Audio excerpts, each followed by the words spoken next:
உலக மக்கள் யாவருக்கும் உரிமையானவர், உருவமற்ற இறைவனுக்கு உண்மையானவர்.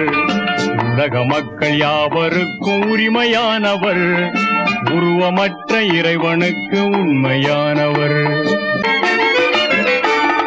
சிலை வணக்கம் செய்த அரபு நாட்டிலே சீர்திருத்த சேவையாற்ற வந்தவர், தலை சிறந்த ஏக தெய்வ வீட்டிலே தரணி வாழ வழிவகுத்து தந்தவர். கலையடித்த காவலர் நபிகள் நாயகர், உருவமற்ற இறைவனுக்கு உண்மையானவர். உலக மக்கள் யாவருக்கும் உரிமையானவர், உருவமற்ற இறைவனுக்கு உண்மையானவர்.